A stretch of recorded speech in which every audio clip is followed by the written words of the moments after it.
From Delaware's premier television company comes a new and exciting website, Delaware28.com. On Delaware28.com, you can check on the latest updates on all your favorite shows.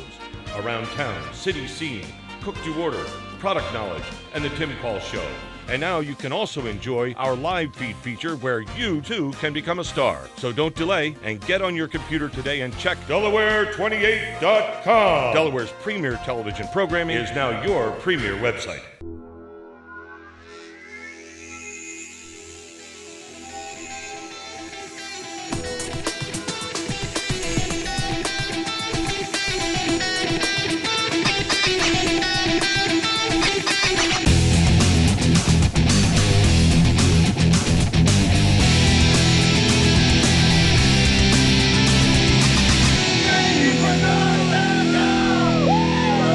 Hi, welcome to another episode of CrazyForCars.com TV. I'm your host, Steve Gray, and this week we're coming to you from just south of St. George's in St. George's, Delaware, just south of St. George's Bridge. The show this week's at the ChesDel Diner. This ChesDel restaurant, I guess, probably is better word for it. This restaurant's been here for over 30 years.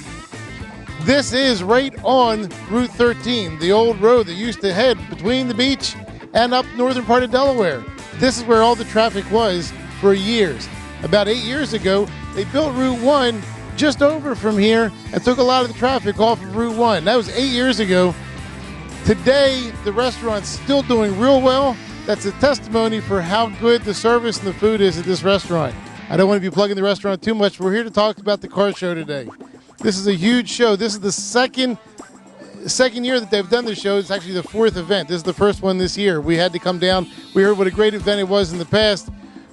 And actually, the big reason we heard about the event was seeing it on the website at CrazyForCars.com. It's a website. Make sure you visit it. It's crazy4 carswithaz.com. We're going to get into the trivia question later in the show and have a new way to answer the question right online. But we're going to take a look at some cars. We're going to talk to some people. We're going to find out more about what the show is after this. We'll be right back.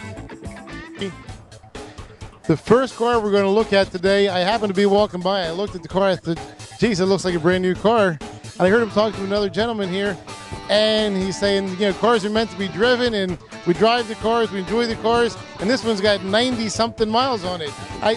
I stopped and turned around. It's how many? 93 original miles. 93 original miles on the car. Tell us your name. Tell us where you're from. Andrew Widger. I'm from all over. I'm a retired Air Force Lieutenant Colonel. Well, Andrew, thank you for bringing the car out today. This is a great-looking car.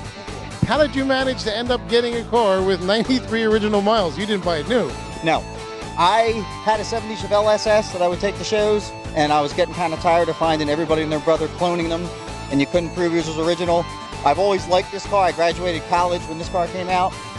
I looked around for it. I happened to find a dealer who's in his 80s who bought it brand new, kept it in a climate-controlled garage. Bing, bang, boom, went and traded him. The other guy picked up the Chevelle, and I had this. It's great. These are the cars we talk about. Let's pull one away because it's going to be worth a lot more money someday. In pristine condition. We looked at inside the car. I noticed there was plastic on the seats, and the plastic's never been off the passenger seat, but. Correct. With the driver's seat? I took it off to drive it. I didn't want to tear it up. But the plastics never come off the headrest, never come off the passenger seat. That's fantastic. The car is, I mean, you talk about a car being pristine, a number one condition car, a perfect car.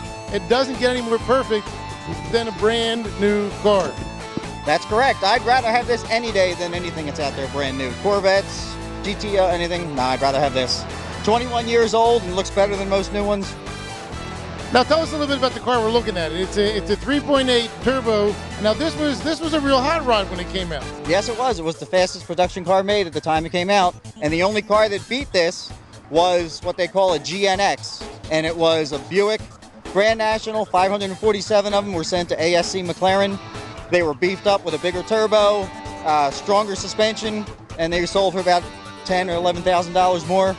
And there's a lot of those are still around. People collect them, but there's not too many of the actual Grand Nationals that haven't been raced. Sure.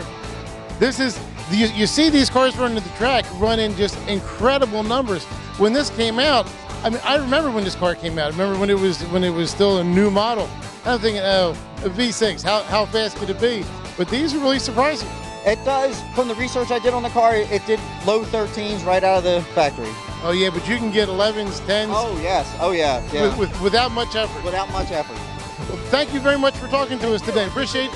Thanks for bringing it out. Thank you.